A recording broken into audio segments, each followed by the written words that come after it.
no canal 2.1 da sua televisão e nos 1160 AM do seu rádio, nos 78 municípios do estado e nas redes sociais. Lembrando que você estava acompanhando a série Valentins na TV Cultura, fica agora com o Giro TVE e após o nosso programa tem a coletiva de imprensa do governador Renato Casagrande, começando o programa de hoje com os destaques da repórter Verônica Salazar. Boa noite, Verônica. Boa noite, Lucas. Boa noite a todos. Vou repercutir a coletiva de imprensa feita hoje pelo secretário de Estado da Saúde, o Onésio Fernandes, que anunciou, entre outras medidas, a montagem de leitos especiais para isolar pacientes suspeitos de coronavírus nas unidades básicas de saúde e UPAs da Grande Vitória. Lucas. E forças de segurança realizaram hoje a quinta fase da Operação Caim, iniciada no mês passado. O foco da operação é o combate às organizações criminosas, em especial homicidas e traficantes. Veja com a repórter Camila Soares. As forças policiais do Espírito Santo deflagraram na manhã de hoje a quinta fase da Operação Caim. O objetivo era reduzir os índices de criminalidade no estado. Cerca de 200 policiais civis e militares participaram da operação. O foco era desmantelar organizações criminosas não só na Grande Vitória, como também no interior do estado. Estamos aqui no bairro Bonfim, ao mesmo tempo ocupando Vila Velha, o estado todo com a Polícia Civil. Na Grande Vitória, Macaco, Garrafa, Cabral, Moscoso, Jesus de Nazaré. Prender homicidas e traficantes é a nossa meta. Colocar esses camaradas que aterrorizam as comunidades atrás das grades. A Polícia Civil reforça sobre a necessidade de apoio da população para a realização de denúncias pelo 180. A quinta fase da Operação Caim tem como foco as organizações criminosas, voltada também para o tráfico de drogas, mas também estamos trabalhando em elucidação de inquéritos policiais, colhendo informações, então a sociedade também pode nos ajudar e muito. Durante a tarde, o clima gera de tranquilidade nos morros da Grande Vitória e o resultado da operação vai ser divulgado pela Secretaria de Segurança em coletiva de imprensa. Resultados expressivos, uma região de morro, um policiamento muito difícil, 43 presos, dentre esses 16 por mandados de prisão por homicídio, 9 armas de fogo, uma granada apreendida. Então, assim, um resultado bastante expressivo, mas é o que eu digo, independente dos resultados, a simples presença das forças de segurança nesses locais já representa muito para essas comunidades. Então, a união das forças de segurança, atendendo aos anseios dessas comunidades, é o nosso maior propósito. A Prefeitura de Vila Velha instalou barreiras nas praias da Costa e Itapuã. O objetivo é reduzir drasticamente a circulação de pessoas nesses locais. Vila Velha é o município com maior número de infectados pelo novo coronavírus. O repórter Bernardo Barbosa tem as informações. A tarde na orla de Vila Velha foi pouco movimentada nesta sexta-feira, até pela baixa na temperatura em toda a Grande Vitória. E é assim que a prefeitura do município espera que o movimento continue, com a instalação de blocos como estes, chamados de New Jersey, no calçadão. Moradores da região acompanharam o trabalho feito pela equipe de serviços do município. Além desses 4 blocos instalados aqui neste ponto em Itaparica, mais 3 barreiras como esta serão colocadas durante toda a orla entre Itapuã e Praia da Costa. Teremos o apoio da equipe do Salvamar, os guarda-vida, que estarão em cada ponto das barreiras, orientando as pessoas, e no decorrer de toda a orla do município de Vila Velha estaremos fazendo um patrulhamento em apoio e dispersão de aglomeração de pessoas.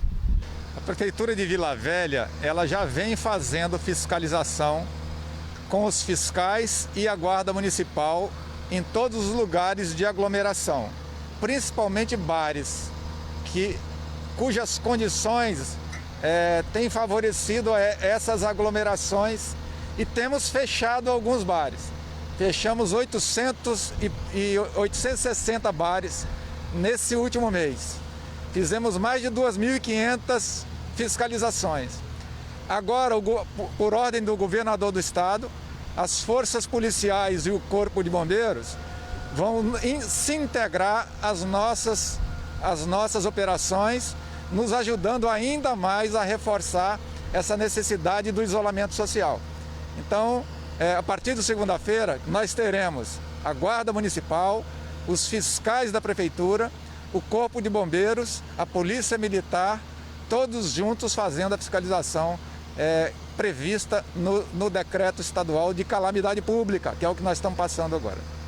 E os ônibus da aviação Taboazeiro, que opera algumas linhas na capital, permanecem sem circular.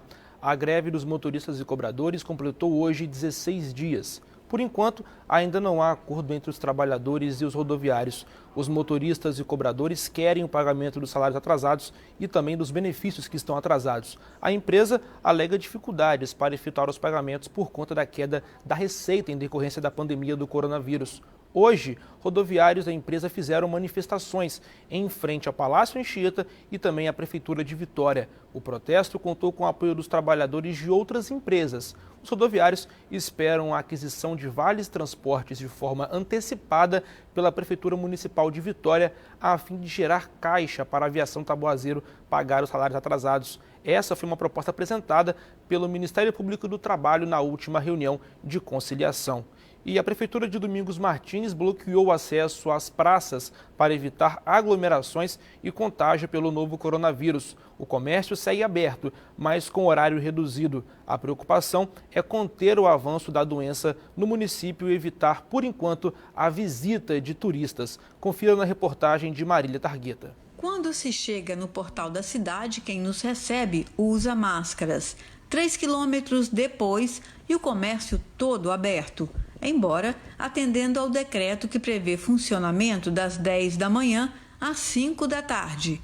A maioria da população que mora e circula pelas ruas da cidade também tem a máscara como defesa. Essa praça, conhecida como Praça da Biquinha, está interditada há quase 20 dias, assim como o cartão postal da cidade, a Praça Arthur Guerrat, e a Igreja Luterana, que possui o sino mais antigo do Brasil, 154 anos, vindo da Alemanha. E não poderia ser diferente. Pelo lugar onde todos passam, a frase mais comum dita nessa pandemia. Esse mapa mostra todos os municípios do Espírito Santo e o risco para a Covid-19.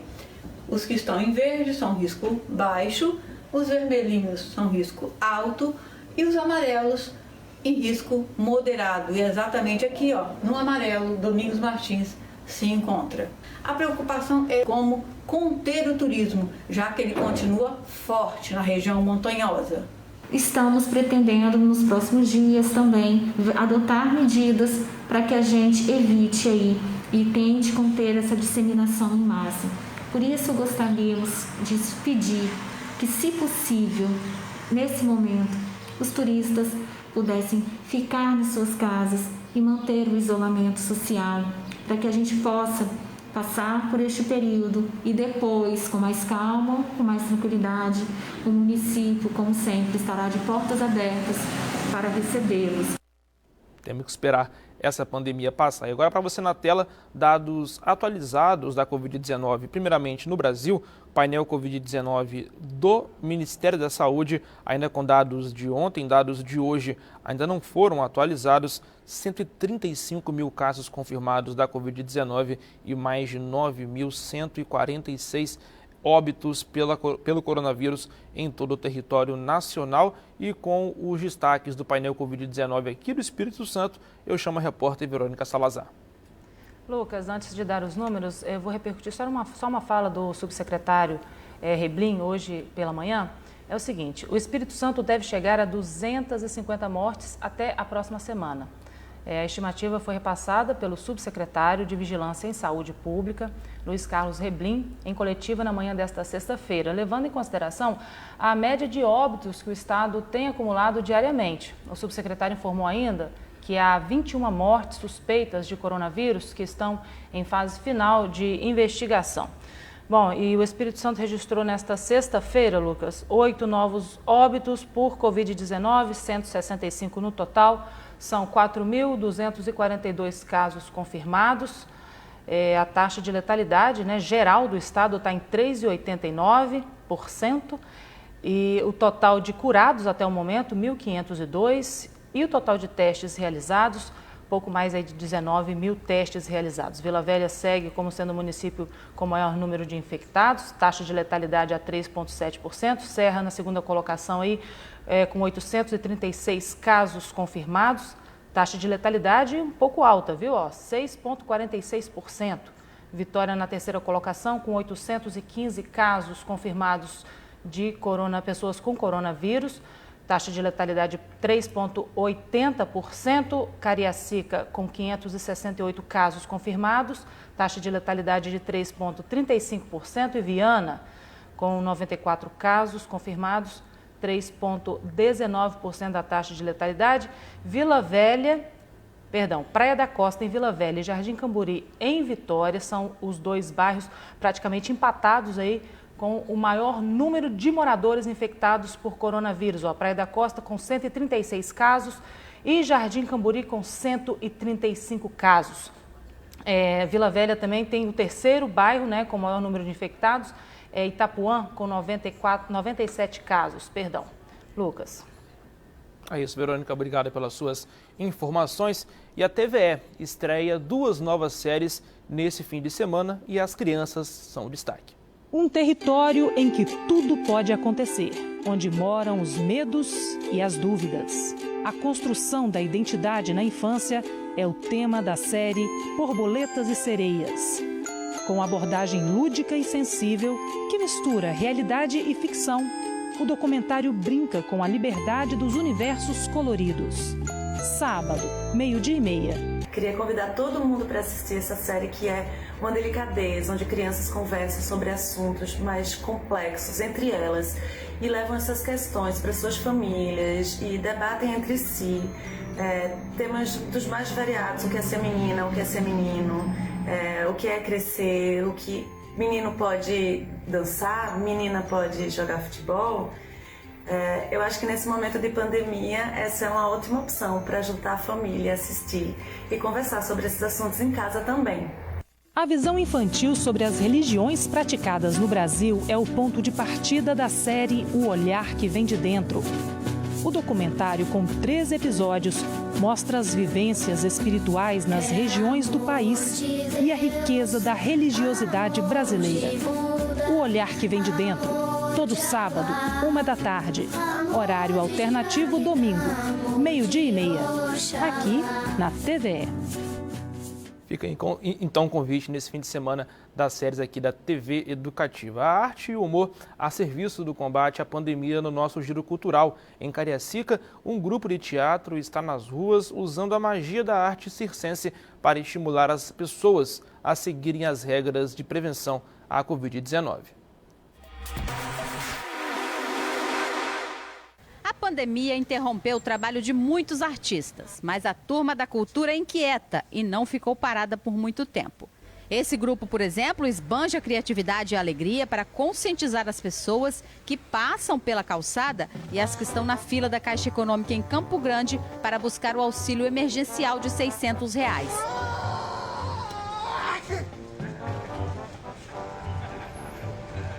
Durante a performance, os atores do grupo HB de teatro interagem de forma lúdica com o público, usando a mímica para orientar sobre a importância do uso de máscaras, higienização e distanciamento na fila.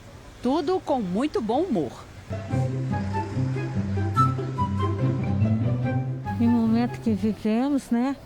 Um palhaço é muito bom para alegar nossas vidas. Muito legal. Nossa, aí é show de bola fazer um negócio isso aí, né? Isso aí tá orientando o povo para andar mais certo, né? Para não andar errado, né? É divertido, né? Porque eu tava conversando com meu tio ali, né? Meu tio falando algo comigo. Aí, de um X pro outro, meu tio queria falar baixinho, né? Aí ele chegou perto de mim, aí os palhaços chegou distante. Aí separou. Eu falei, tio, fica no seu X, eu fico no meu X. Cada um no seu quadrado.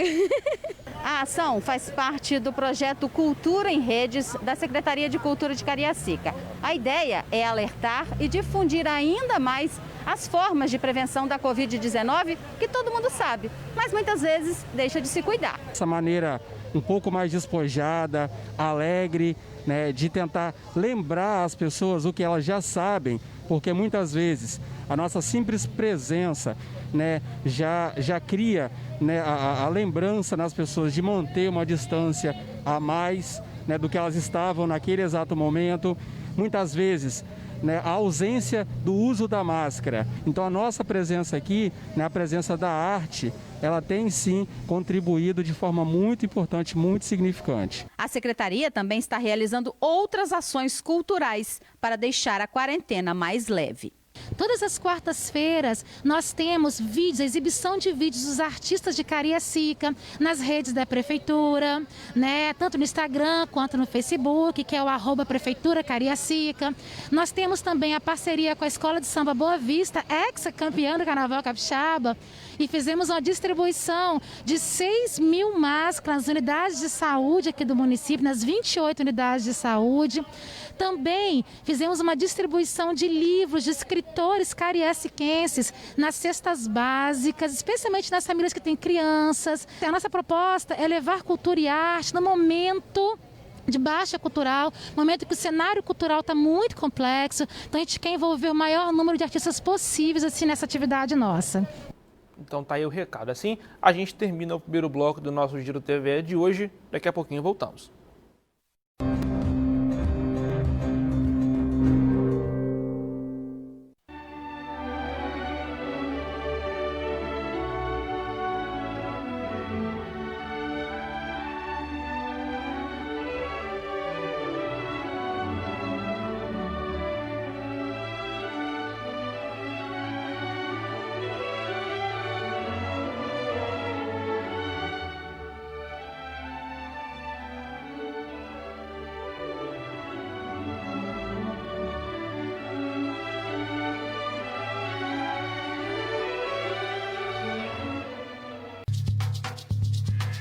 É possível desenvolver a Amazônia e manter a floresta em pé?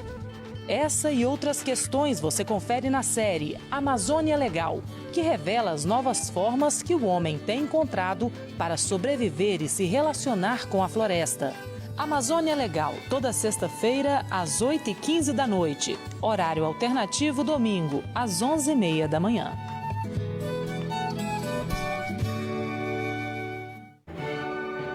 A música que atravessa os séculos e nunca sai de moda. Música que complementa outras artes. Está sempre se renovando. Música que nenhuma outra TV aberta traz para você. Clássicos. Sábado, logo após Cultura Mundo. Segunda, no centro do Roda Viva, o ministro Dias Toffoli, presidente do STF, em pauta, a união entre o governo e o setor produtivo na busca de saídas para a crise provocada pelo coronavírus e os ataques à democracia e à liberdade de imprensa. Segunda, 10 da noite, Roda Viva.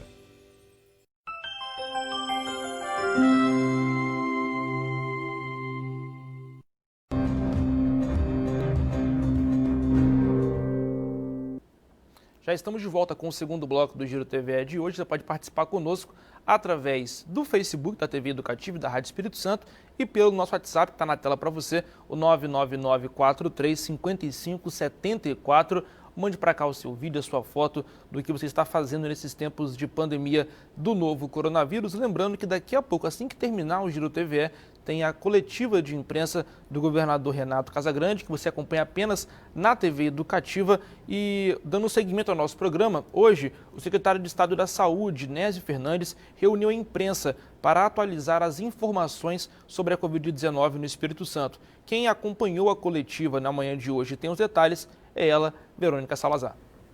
Pois é, Lucas, o secretário de Estado da Saúde, o Nésio Fernandes, anunciou hoje pela manhã que o Estado está em conversa com os municípios da Grande Vitória para o início da montagem de leitos de campanha. Não são hospitais de campanha, são leitos de campanha acoplados às unidades de pronto atendimento e unidades básicas de saúde para isolar os pacientes suspeitos de coronavírus. Serão box individualizados para que os pacientes em observação por coronavírus não se misturem aí com outros pacientes.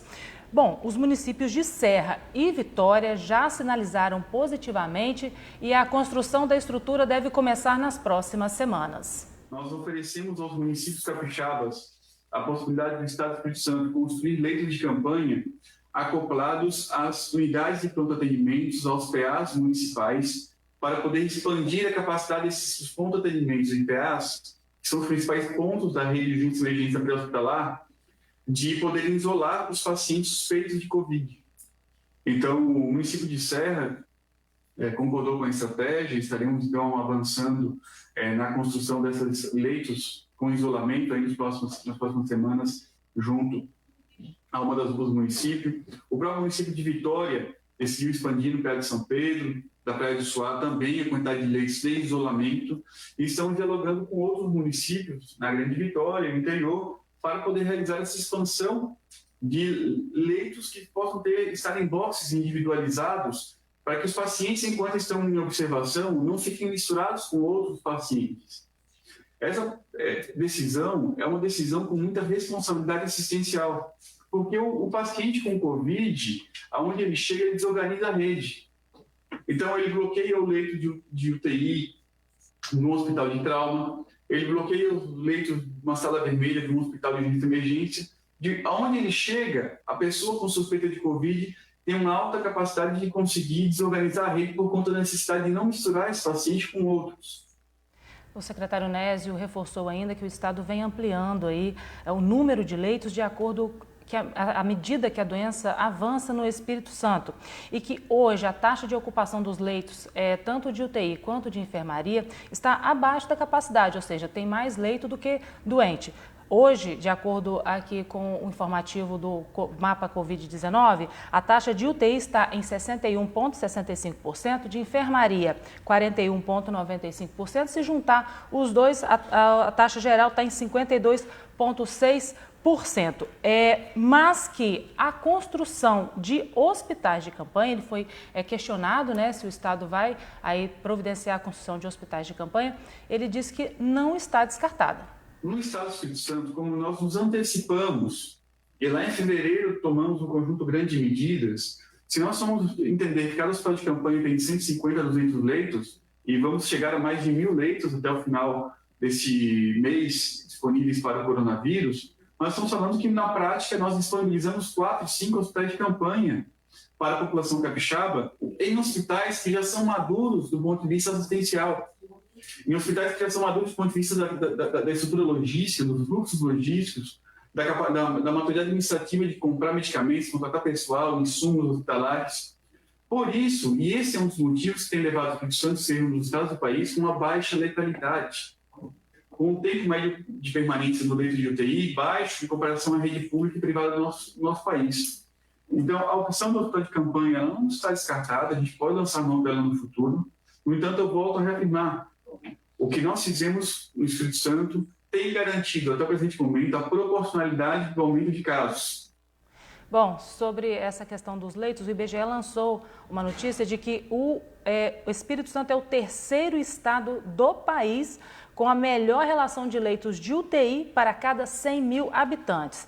E é o quinto na relação de respiradores. Bom, de acordo com o sistema de monitoramento do governo do estado, que faz o monitoramento sobre o avanço dessa doença aqui no estado, os números apontam um avanço da contaminação seguindo muito rápido para as comunidades mais carentes, para os bairros, né, mais carentes. Aí o secretário falou sobre essa situação, sobre esse ponto. O fenômeno da pandemia, nós temos indicadores, eu falei isso já essa semana, que apontam de que ele tem se estabilizado nas classes média e classe média alta. Ele tem se estabilizado nos segmentos da população que possuem planos de saúde. No entanto, há neste momento uma expansão grande do número de casos nos bairros de periferia, já há uma consolidação da letalidade nos estados populares e nós estamos tendo que preparar, sim, o sistema público de saúde com todos os instrumentos disponíveis para isso.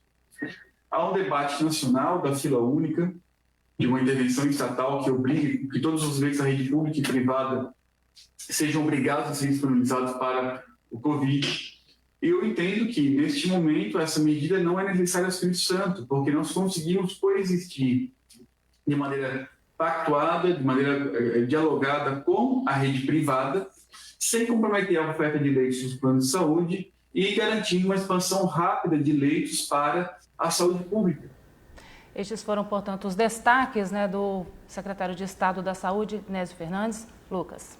Obrigado, Verônica. E assim nós vamos encerrando o Giro TV de hoje. Você fica agora com a entrevista coletiva do governador do Estado, Renato Casagrande, direto do Palácio Anchieta. Esse é o tema isolamento social, responsabilidade de todos nós. Nós, desde o início dessa pandemia, nós temos procurado seguir orientações técnicas, temos buscado a orientação da Organização Mundial da Saúde, da equipe técnica do Ministério da Saúde e buscado a orientação dos técnicos da Secretaria de Saúde, da Universidade Federal, do Instituto Federal de Educação, de outras academias, de profissionais, e reafirmamos aqui o nosso compromisso e a nossa direção de que o isolamento social, compreendendo que isolamento social, quando uso essa expressão, ou novamente calçar, né, para a gente não ficar toda hora repetindo as mesmas palavras, isolamento social significa o isolamento propriamente dito de todos nós, que a gente tem que ficar o máximo em casa que a gente puder ficar, o isolamento das pessoas dos grupos de risco, esse o pedido é muito mais intenso, o distanciamento social, caso a gente precise sair, manter o distanciamento social, a não aglomeração. Então, isso tudo conceituamos como isolamento social e junto com ele, para que a gente possa alcançar as atitudes de prevenção, o uso de máscara, né, que é fundamental para nós. Então, desde o dia 17 de março, nós suspendemos as aulas no estado do Espírito Santo. Nós, o governo do estado, nós, prefeituras, suspendemos as aulas. Desde o dia 21 de março, nós também determinamos, ajustados com o comércio, o fechamento do comércio. Já são quase 2 meses dessas medidas dessas medidas que promoveram um isolamento mais forte no estado do Espírito Santo.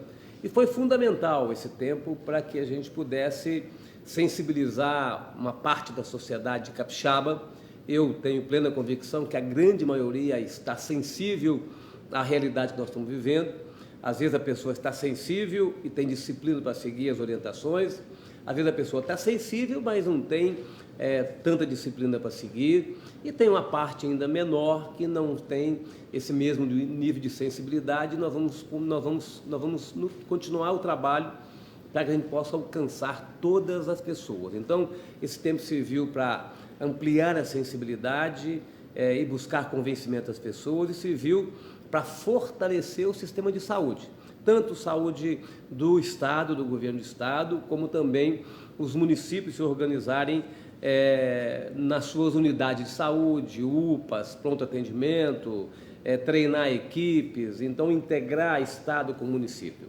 As ações que estão previstas nesse plano, né, de convivência com a pandemia, a ação de uma campanha forte de mobilização social, naturalmente envolvendo rede social, envolvendo meios de comunicação, envolvendo carros volantes nas ruas, especialmente da Grande Vitória, para poder dizer da necessidade de todos darem a sua contribuição para o isolamento social, da abordagem direta de profissionais do governo do Estado, dos governos municipais, para que a gente possa convencer as pessoas a se manterem isoladas e distantes uma da outra, usando máscaras, e das ações de mobilização nas comunidades. Estamos numa parceria do nosso programa ES Solidário com a UFES Solidário, um programa que a gente está fazendo junto com a UFES, para que a gente faça uma ação pública cidadã nas comunidades, e as comunidades receberão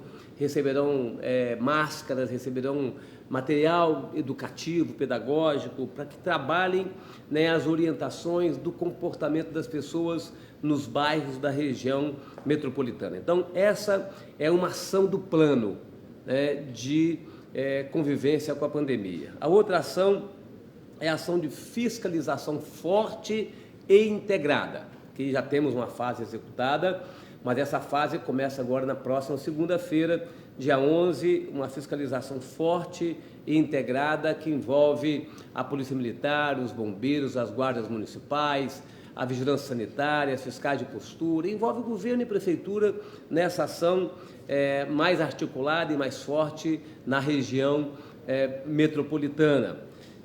Também, nessa decisão nossa, a manutenção dos shoppings fechados ainda por mais um tempo. Shoppings é um local de muito fluxo de pessoas, da manutenção dos shoppings fechados. Também o fechamento dos restaurantes sábados e domingo. Os restaurantes estão abertos sábado e domingo. A partir da semana que vem, não este final de semana, a partir de segunda-feira, restaurantes fechados sábado e domingo. Lógico, poderão praticar o delivery, a entrega por encomenda, assim como o shopping poderá fazer o drive-thru, como já faz hoje, e o restaurante também poderá prestar o serviço, e muitos prestam o serviço por delivery e também por telefone, Isso vai estar totalmente possível, mas hoje, então, a decisão de a partir da semana que vem, sábado e domingo, restaurantes fechados. Os bares já estão fechados, então é mais uma ação desse plano de convivência com a pandemia. Também a nossa orientação e determinação para que as tarefas administrativas dos setores privados, do setor de serviço, do setor da indústria, do setor do comércio, que as tarefas administrativas sejam feitas em home office, que essas pessoas que estão em trabalho administrativo, em qualquer atividade econômica, sempre que possível, num esforço, uma orientação nossa, que seja feita de casa, para evitar a circulação. Pessoas de grupos de risco, seja na atividade pública ou privada, devem trabalhar só de casa ou isolada. Também tem que trabalhar em home office. Também a administração pública estadual, cada gestor vai tomar uma decisão de manter uma outra pessoa para manter a repartição aberta e funcionando, mas a orientação é que todos os servidores de áreas não essenciais, todos os servidores de área administrativa, de setores não essenciais, também vão trabalhar em home office a partir de segunda-feira. Essa é uma determinação para os órgãos do governo do Estado e é um pedido, uma orientação que a gente faz para os municípios, também para os órgãos da União. Eu não posso determinar para os municípios, não posso determinar para a União, mas esse plano que eu estou apresentando aqui é um plano que não é do governo do Estado, é um plano que eu discuti com os prefeitos da Grande Vitória. Então, quem assina esse documento sou eu, como governador, também os 5 prefeitos da região metropolitana também assinam esse plano que eu estou apresentando para vocês. Não é um plano do governo, é um plano do governo e é um plano das prefeituras, dos municípios da Grande Vitória, discutido também com as federações empresariais, discutido com o Ministério Público, para que a gente pudesse apresentar ele para a sociedade capixaba. A outra medida é a medida de uso obrigatório de máscaras.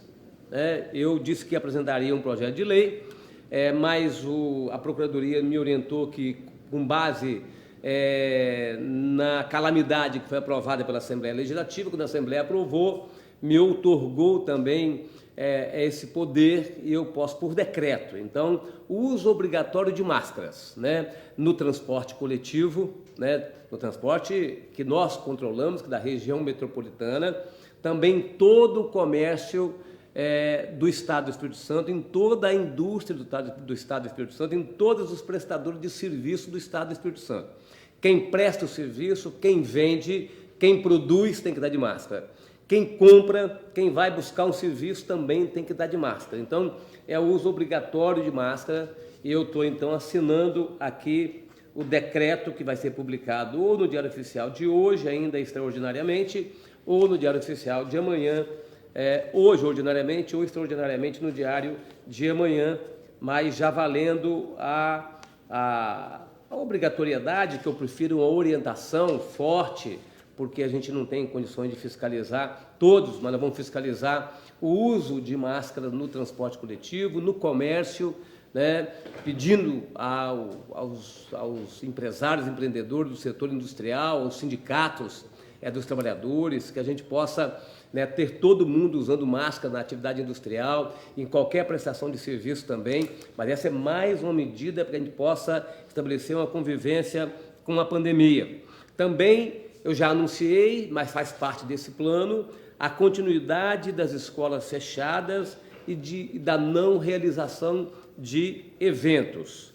Também os municípios estão dando uma grande contribuição e faz parte desse plano, que é o ato de apagarem as luzes nas praias, né? Alguns já começaram, como aqui em Vitória, outros começarão a partir de segunda-feira, a partir deste final de semana, aí vai depender de cada município, mas todos concordaram em apagarem as luzes nas praias para evitar a concentração, o lazer de quem ainda não está sensibilizado, nas quadras, nos campos, nas praças mais frequentadas, para a gente dizer, olha assim, é importante que as pessoas fiquem em casa ou só saiam para aquilo que for extremamente necessário. Então, além disso, os municípios estão montando barreiras sanitárias, estão abordando pessoas nos calçadões, né, estão fazendo um trabalho que tem que ter continuidade para que a gente possa aumentar o isolamento. E a abertura gradual e alternada, gradual de segunda a sexta e alternada do comércio de rua na Grande Vitória, em Fundão e em Santa Teresa.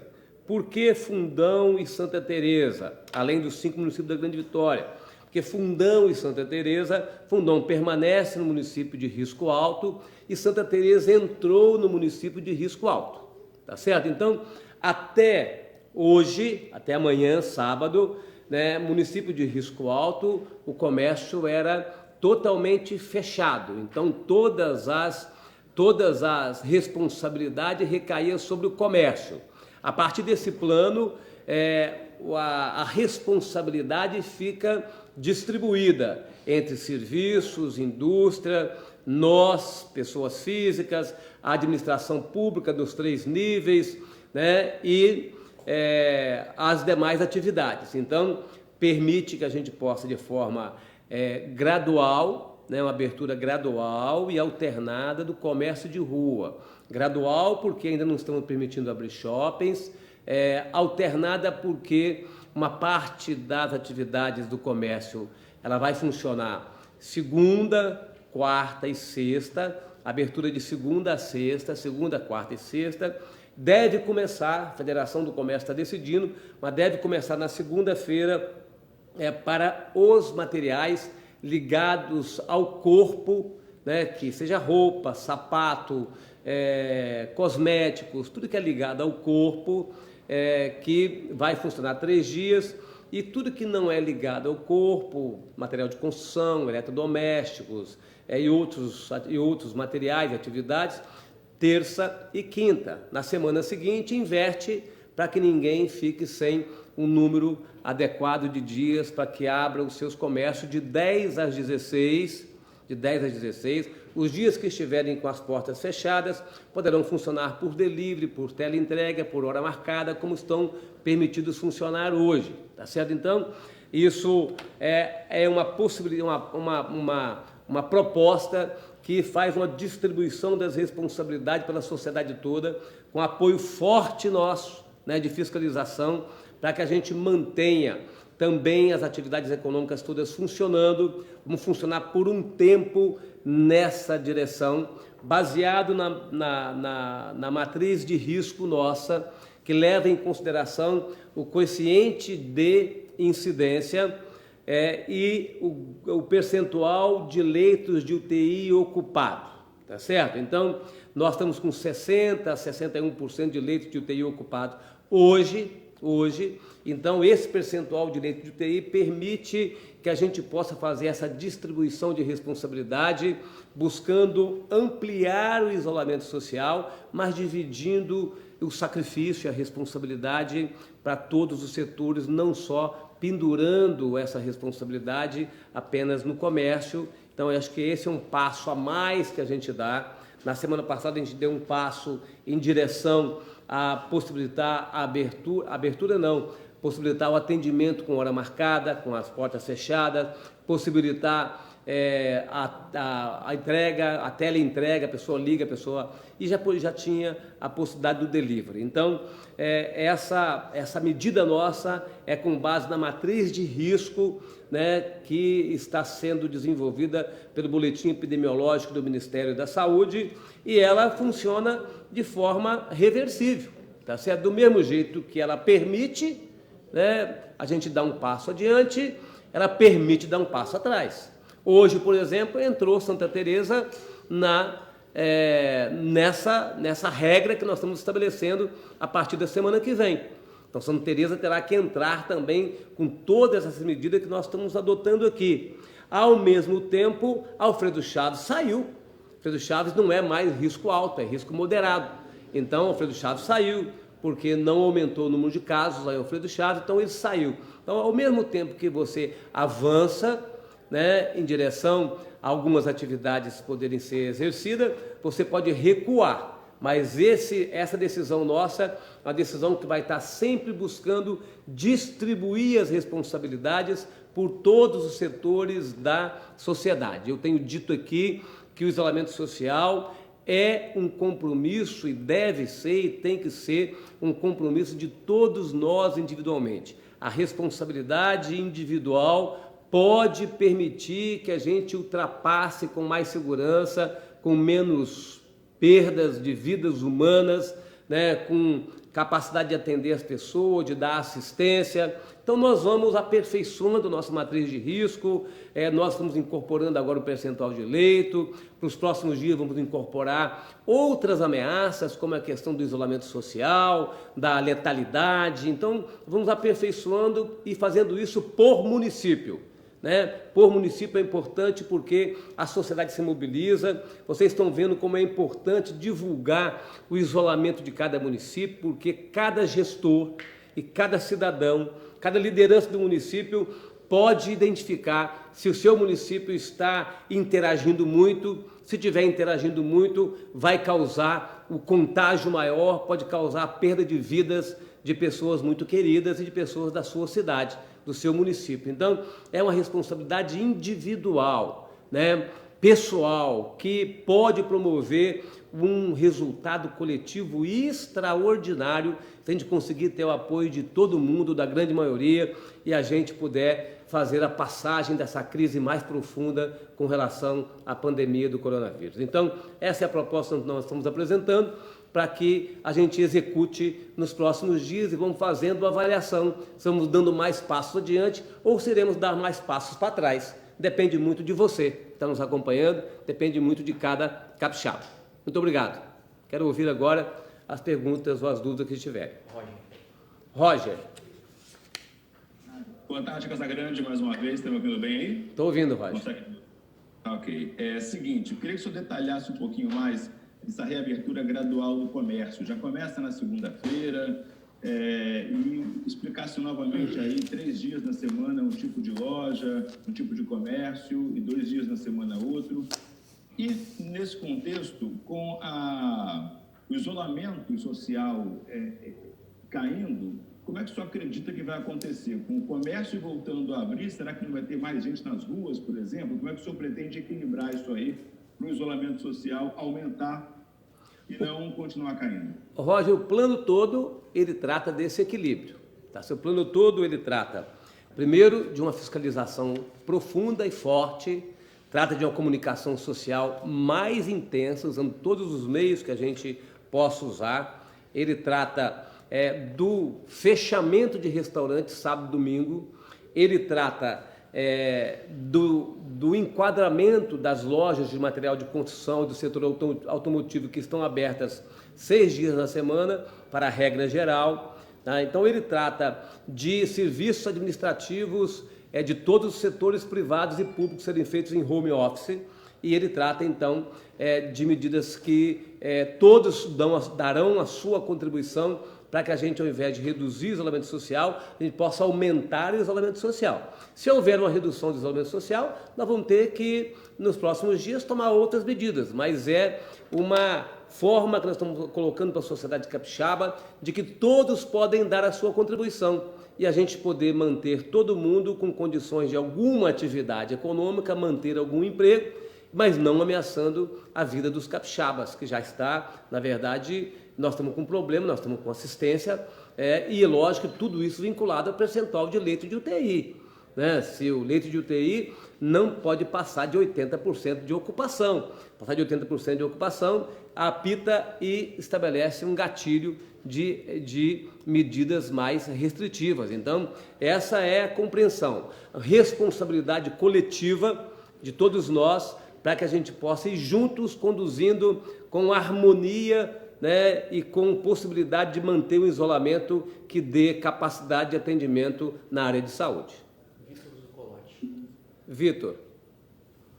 Governador, boa noite. Boa noite. Queria saber, muito se falou da questão da possibilidade de lockdown durante o final da semana passada, o início dessa semana, muito se falou nisso. Queria que o senhor explicasse para a gente se isso pode mesmo acontecer, em que momento, qual é a porcentagem aí da matriz de cálculo aí de risco, com relação, o senhor falou de 80% do UTI, mas com relação a outros fatores, e queria saber também com relação à previsão das escolas. Existe uma previsão de quanto tempo mais ainda elas vão ficar fechadas? As escolas estão fechadas até final deste mês. Eu espero, sinceramente, que a partir de junho a gente possa voltar às aulas, mas eu não posso garantir isso, porque vai depender muito do comportamento do vírus, que no Brasil muitos estados estão com muitas dificuldades, nós também estamos com muita dificuldade, mas a realidade nossa aqui de preparação nos fez vir até aqui e a gente tem condições de nos próximos dias continuar dando assistência às pessoas que precisarem de leitos de UTI ou leitos de enfermaria. Uma medida mais drástica de isolamento mais radical, né, de isolamento social mais radical, ela está muito vinculada à ocupação de leitos de UTI. Nós estamos hoje com quase 400 leitos de UTI abertos para Covid, então, mas está muito ligado a isso. A hora que você passa de 80% de ocupação de leitos de UTI no estado, nosso estado é pequeno, então nossa medição é para o estado, às vezes tem uma taxa maior no sul, no norte, ou menor no sul, no norte, né? Mas a hora que você passa de 80% de leito de UTI, entre 80% e 90%, você precisa começar, de fato, a pensar em medidas mais radicais. Neste momento, o número de leitos ocupados e a gente distribuindo responsabilidade para todos os setores, do setor privado, todas as áreas do setor privado, e distribuindo responsabilidade para o setor público e pedindo a colaboração e a responsabilidade das pessoas individualmente, e a gente fiscalizando, né? Nós teremos a partir de segunda-feira um trabalho mais forte e integrado com os municípios de fiscalização. Isso pode nos dar uma possibilidade dessa convivência. Luana. Governador, boa noite para o senhor. Minha pergunta é um pouco mais técnica, não sei se o senhor vai saber responder, se tem alguém da Secretaria de Saúde que poderia ajudar, mas é o seguinte: se existe diferença entre o teste rápido do inquérito sorológico, que vai começar a ser feito, se não me engano, na semana que vem, na Grande Vitória, e o teste de farmácia, que também foi autorizado aí a ser realizado. E se esse teste sorológico aí terá que ir para laboratório, para ser analisado em laboratório, o senhor sabe dizer? Esse teste rápido é feito rapidamente mesmo, assim. O inquérito sorológico, ele é realizado com um teste rápido. Então, não precisa ir para laboratório, não. Tá? Não sei se tem diferença, eu posso depois, enquanto eu estou aqui fazendo uma conversa com vocês, alguém pergunta se o teste rápido do inquérito sorológico tem diferença com o teste de farmácia. Eu peço alguém para perguntar e te respondo antes da gente terminar, tá certo? Daniel Marçal. Daniel Marçal. Boa noite, governador. Me ouve bem? Boa noite. Governador, eu queria saber a opinião do senhor sobre os municípios que estão intensificando essa fiscalização dos locais que estão tendo maior aglomeração, se você acha que isso deve ser levado ainda mais sério, digo, em relação a multas e advertências. O senhor é a favor dessa punição e Em relação às máscaras que o senhor anunciou hoje, da obrigatoriedade delas, vai existir algum tipo de multa ou advertência para quem não estiver usando? Primeira penalidade é uma advertência, segunda é multa, que passa um pouco de R$6.000. Então, cada empresa de ônibus, cada comércio, dono de comércio, se o cliente não estiver de máscara, a penalidade vai ser para o dono do comércio e para a empresa de ônibus, tá certo? Então, são 1.500 VRTEs, tá certo? Que dá em torno de 6.000, eu não sei o valor exato, mas dá mais de R$6.000 por multa. Lógico que a primeira medida é a advertência, mas a segunda é a penalidade, e nós vamos apertar a fiscalização a partir da semana que vem, porque a gente tem que distribuir essa responsabilidade do isolamento social, e uma das maneiras é a gente não permitir a aglomeração, seja dentro de um comércio, seja na rua, não permitir a aglomeração e exigir o uso das máscaras. Rodrigo Araújo. Rodrigo. Oi, governador, boa noite, o senhor me ouve? Sim, Rodrigo. Então, governador, o senhor falou aí dessa orientação das prefeituras apagarem as luzes para inibir as pessoas de irem às praias, de irem às ruas à noite, só que a gente sabe também que com menos iluminação pública a possibilidade de assalto acaba aumentando, porque ainda tem gente que circula pelas ruas. Eu queria saber se vai ter um reforço na segurança nesses locais onde não vai ter essa iluminação pública. Bem, em primeiro lugar, a gente está avisando desde já, então, as pessoas que puderem evitar essas regiões, evitem, por favor, a partir da hora os municípios apagarem as luzes. Mas nós também, junto com a Guarda Municipal, vamos reforçar a segurança sim, porque tem gente que precisa se movimentar, se deslocar, que tem que ir para um trabalho, tem que ir para casa, não tem carro, está de bicicleta, então teremos sim um reforço, mas quem puder evitar, por favor, evite esses locais. Wellington Prado. Boa noite, governador. Boa noite. Governador, as academias de ginástica estão entre os setores mais impactados com a pandemia do novo coronavírus. O Estado estuda uma medida específica que possa socorrer esse segmento? Olha, Wellington, nós estamos pensando em algum protocolo, não chegamos a uma conclusão ainda, a secretária Lenise está discutindo isso. Se as academias pudessem atender uma pessoa por vez, não teria problema. O problema é que a transpiração, o suor, a proximidade, na hora que você faz exercício físico, a possibilidade de transmissão é muito maior, muito mais forte. Então, assim, nós queremos muito retomar a atividade da academia, mas é uma atividade que exige um protocolo muito rigoroso. E às vezes o protocolo rigoroso não compensa para a academia funcionar. Tá certo? Então, esse é o debate que nós estamos fazendo com os representantes das academias. Fabiana Toches. Fabiana. Ei, governador, boa noite, tudo bem? Boa noite, tudo bem. Pelo que o senhor falou, então o comércio ele vai funcionar de segunda a sexta, sábado e domingo não vai funcionar, né? Eu queria saber o que mudou da semana passada para cá, porque o senhor falou que ia usar 3 parâmetros, que seria a ocupação dos leitos, né? O número de casos e o isolamento. O isolamento diminuiu, o número de casos aumentou e a ocupação continua no mesmo patamar. Eu queria saber o que mudou da semana passada para cá, para agora poder flexibilizar o comércio, e se o senhor pode recuar dessa decisão e em que cenário o senhor recuaria dessa decisão e fecharia tudo de novo?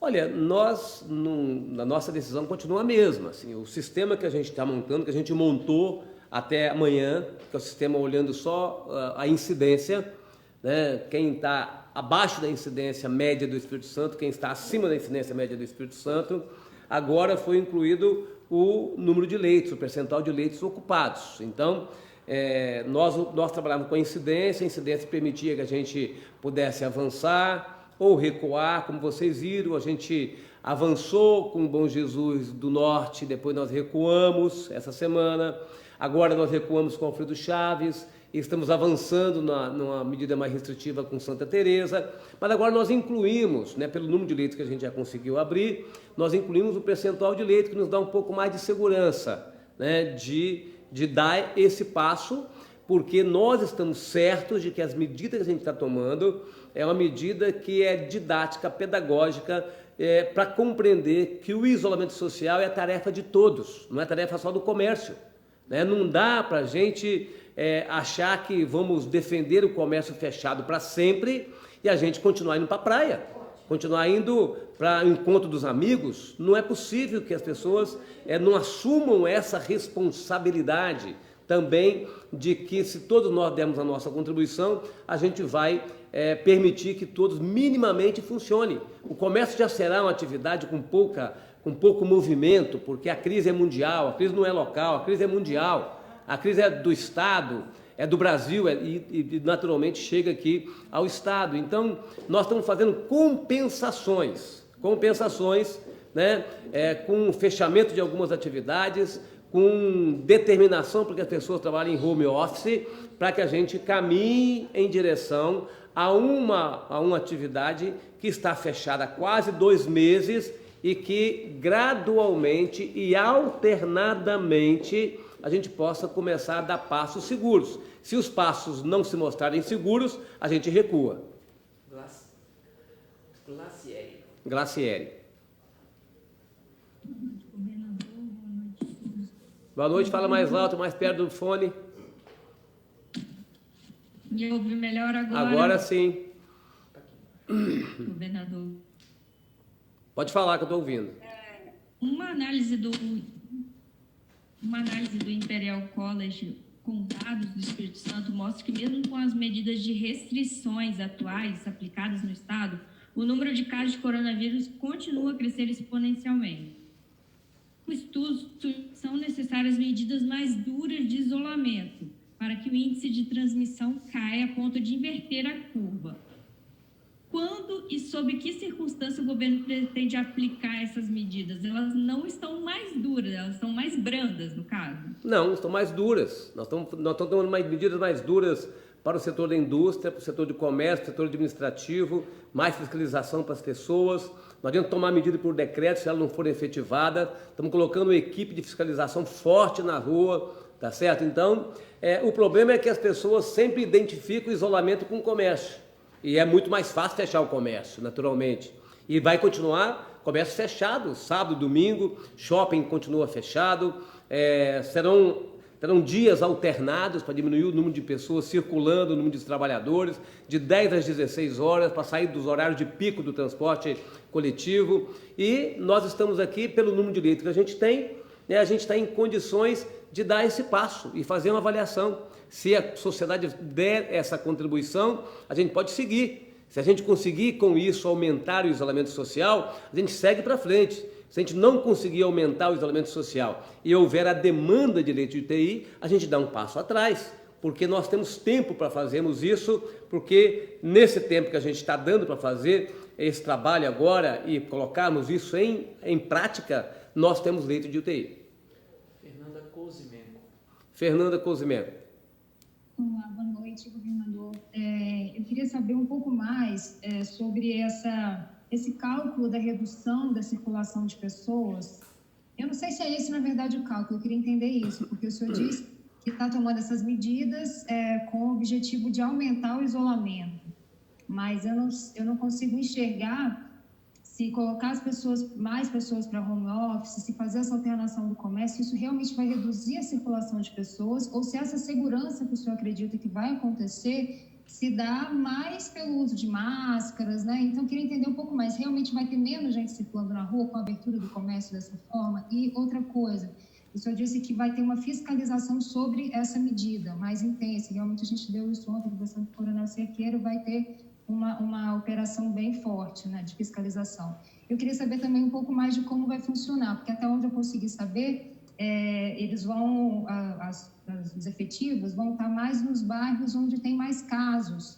E eu queria saber como isso vai acontecer, essa fiscalização, nos bairros de periferia, onde os casos confirmados não são a maioria, mas a letalidade é maior.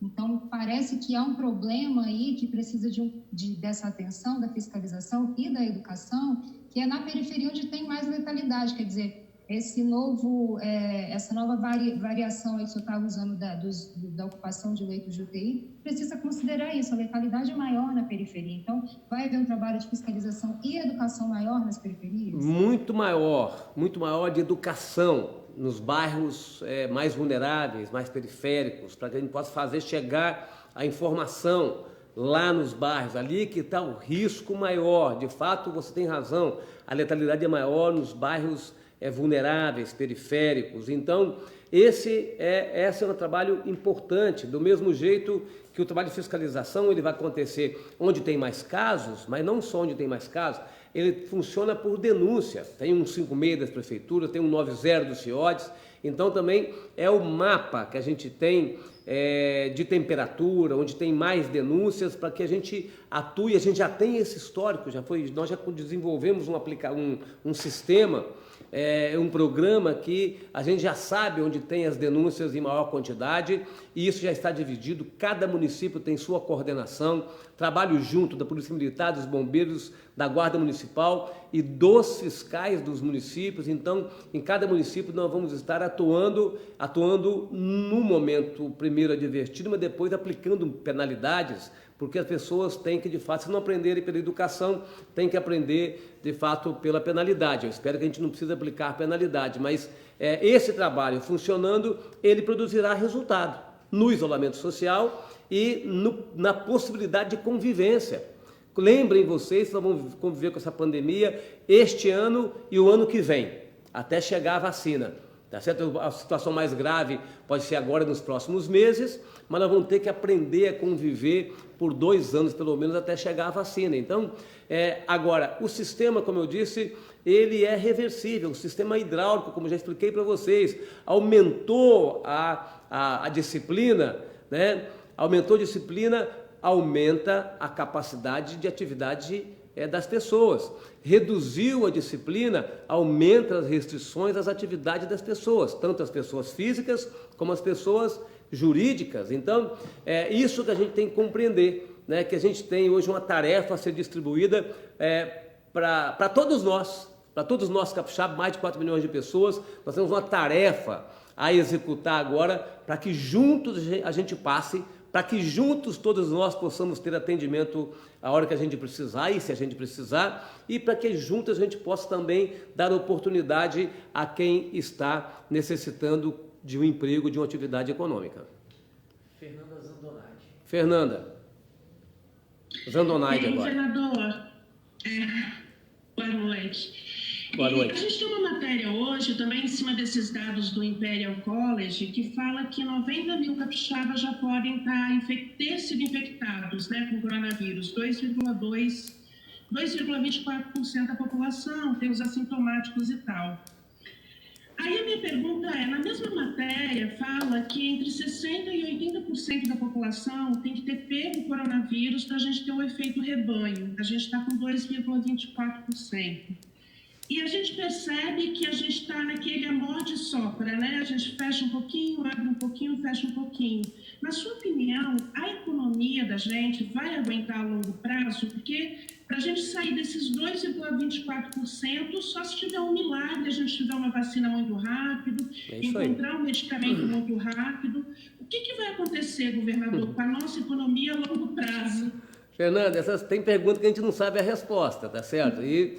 E se você também, de qualquer maneira, você faz um isolamento total, né? Total não é só um lockdown, assim, faz isolamento total mesmo, assim. Você corre o risco daqui a 2 meses ter uma onda grande de contágio, porque o vírus vai estar aí, o vírus não vai desaparecer. Então, assim, o importante neste momento é a gente fazer com que a gente diminua o contágio para dar tempo do sistema de saúde atender, né, que a gente proteja as pessoas dos grupos de risco até chegar a uma vacina. Essa é a administração que a gente tem que fazer. Se isso vai ser suficiente para manter a atividade econômica funcionando, eu ainda não sei te responder. Porque um comerciante funcionava 6 dias por semana, às vezes 7 dias por semana, né? Tem gente que não descansa dia nenhum, e hoje ele tem que funcionar 2 dias, 3 dias por semana, dependendo da atividade que ele exerce. Então, nós não sabemos ainda, é um mundo novo, diferente, que todos nós tentando. Algumas coisas a gente tem que buscar uma alternativa de acordo com princípios técnicos mínimos, para ver se a gente consegue um caminho que seja adequado para nós, que seja possível para nós, a gente aprenda a fazer essa convivência, mas de fato tem perguntas que eu não tenho também a resposta, assim como você não tem. Matheus Passos. Matheus. Oi, governador, boa noite. A minha pergunta, basicamente, ela foi respondida, mas eu queria ficar um pouco nesse assunto ainda, que é sobre a situação das academias. O Ministério de Leite quer tornar a educação física uma atividade essencial, e essa proposta tem como objetivo vedar o fechamento de academias em períodos de calamidade pública. Eu queria saber qual é a sua avaliação diante dessa proposta de projeto de lei e como que fica a situação das academias. Olha, se eu pudesse abrir as academias, eu abriria agora, se eu tivesse essa orientação. Mas como eu estou sempre me orientando tecnicamente, eu tenho dificuldade de tomar essa decisão agora. Eu estou discutindo um protocolo, ver se a gente chega a um ponto. Eu repito, todo mundo diz que atividade física, mesmo em ar livre, se você estiver correndo, tem que estar 10 metros de distância da outra pessoa, tá certo? Atividades aeróbicas, se você estiver dentro da academia, você tem que tomar muito cuidado para estar bem distante de uma e outra pessoa, né? Então você emite gotículas com muito mais intensidade quando você está fazendo atividade física de forma descontrolada. Então, assim, é preciso que o suor, né, junto com saliva, tá? Assim, é preciso que você tenha segurança. E se você olhar assim, gradação de risco de atividade, você vai ver que, infelizmente, a academia está da média, da mediana da gradação para cima, para risco alto. Então, esse é o grande problema que a gente tem, mas eu espero que a gente consiga chegar. A Lenise está discutindo com pessoas da academia, eu tenho muitas pessoas que me pedem isso, mas a gente tem que tomar a decisão adequada, na hora certa, para a gente não entrar num risco muito grande para os donos das academias e para quem frequenta as academias. Ramon Barros. Ramon. Boa noite, governador. Boa noite, jornalistas. Governador, por favor, você poderia nos atualizar como é que está a saúde da população carcerária do Espírito Santo e também viagens?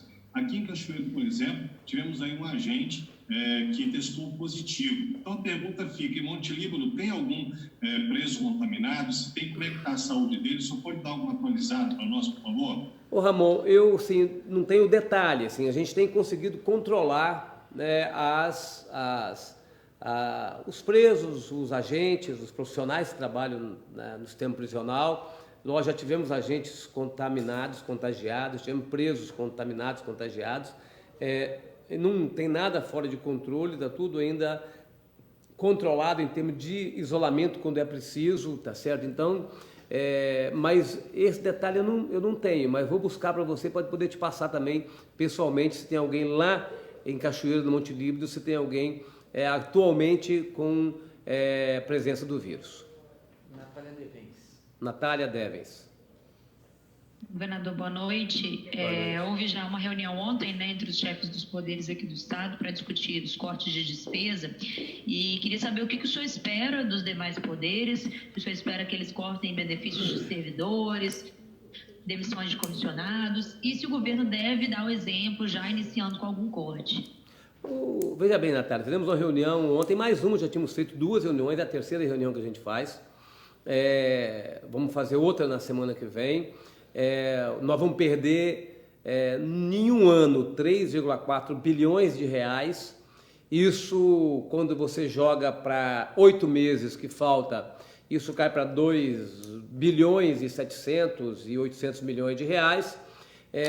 Se a gente recebeu 712 milhões de reais do governo federal, a gente cai para uma redução este ano de 2 bilhões de reais.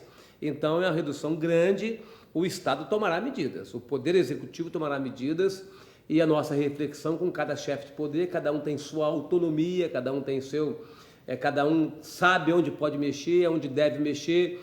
Eu não posso indicar onde eles têm que mexer, se eles têm que mexer em algum investimento, algum custeio, se eles têm que trabalhar para reduzir direitos deles, membros do poderes ou se de servidores. Isso cada um tem que fazer essa avaliação, sabendo que nós vamos ter um ano com menos recurso e vai precisar de fato de ter a colaboração de todo mundo. Tá certo?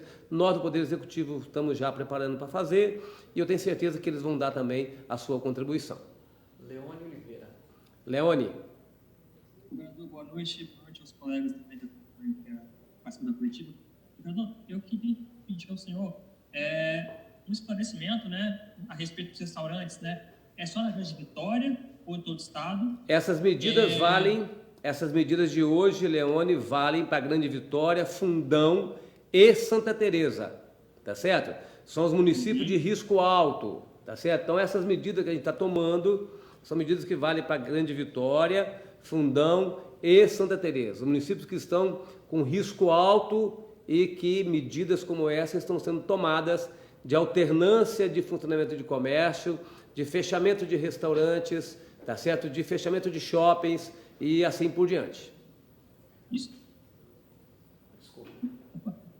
E a minha pergunta seria a questão de shoppings. Os shoppings estão fechados.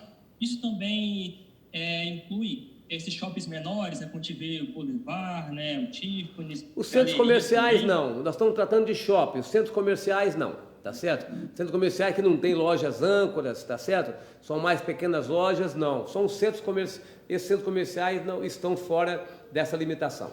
Daniele, do Jornal Metro. Terminou, Leone? Leone, terminou? Sim, obrigado. Tá. Daniele, sim, Daniele. Jornal Metro. Boa noite, governador. A minha pergunta é a questão da taxa de isolamento, o índice. Vocês vão trabalhar com que índice? Porque eu vi que a Grande Vitória está com 46 e a gente já está fazendo esse relaxamento. E antes o discurso era que a gente precisava atingir de 50 a 55. Então, agora, qual é a média que a gente precisa ficar para continuar o comércio aberto? Nós não estamos fazendo relaxamento. Nós estamos tomando a decisão para que mais pessoas contribuam com o isolamento. Para que não fique só na responsabilidade do comércio. O comércio continuar dando a sua contribuição, abrindo alternadamente, né, horários reduzidos, continuar dando a sua contribuição. Mas nós precisamos que outros setores, que a indústria dê sua contribuição, que o serviço dê sua contribuição, que nós pessoalmente possamos dar nossa contribuição, que o setor público dê mais contribuição, né? Então, nós não estamos relaxando, nós estamos fazendo uma distribuição para que todos possam tratar de dar a sua contribuição para compreendermos que essa é uma responsabilidade de todos nós. Não podemos jogar na responsabilidade de um pequeno comerciante, ou de um grande, ou de um médio, toda a responsabilidade pelo isolamento social enquanto a gente está levando a vida normal. Então, assim, vamos nos conscientizar, né, de que a gente precisa, para que todos tenham condições de ter a sua vida minimamente, né, que a gente dê a nossa contribuição. Nós queremos alcançar o isolamento de mais de 50%. Aqui, para nós, o ideal será 55%. Por isso, a nossa fiscalização mais intensa, por isso, essa tentativa de distribuir, tá certo? As responsabilidades para mais pessoas e, ao mesmo tempo, de olho no número de leitos. Lembre-se que o nosso problema são leitos. Enquanto a gente está aí 60, 70, 60, 70, a gente tem a situação sob controle. O isolamento é importante não pelo isolamento. O isolamento é importante porque ele afeta a ocupação dos leitos, tá certo? Então, nós vamos ficando de olho nos leitos. Se os leitos apertar acima de 80, nós teremos que tomar medidas mais radicais, e o sistema, como eu disse, ele é sistema de vasos comunicantes, ele vai ou vem de acordo com o interesse da população capixaba, se a gente precisar de mais leitos. Governador, acabou a resposta do Nésio quanto o teste está aí no zap passado pela Ritinha. A resposta da Luana. Do Nésio, tá? A Ritinha te passou aí. Não. A Rita. Eu só estou vendo aqui para responder a uma pessoa. Tá? O governador Nésio respondeu que o teste sorológico é o mesmo das farmácias, porém ainda não tem regulamentação do Ministério da Saúde. Está acompanhando a regulação do Ministério. Então é o mesmo teste, Luana, você que perguntou, tá bom? Governador, outra questão é citar por que o senhor está sem máscara, para o senhor esclarecer. Tá sim, estou sem máscara porque eu estou distante aqui das pessoas para poder falar com vocês com mais nitidez, tá certo? Mas saindo daqui eu coloco minha máscara. Então, muito obrigado a vocês, bom trabalho, um abraço, felicidade, gente, tudo de bom. No início, o sonho. Quando ele acabou de dançar, eu disse, por favor, desculpa, eu sou Maria Cláudia Mota-Ray, eu tenho 7 anos e eu danço igual a você. Depois, os obstáculos. Você tem os dentes estranhos, você é um pouco vesga. Eu ouvi tudo isso. E sempre o amor ao ofício. Qualquer artista tenta transgredir os limites do que está estabelecido e avançar.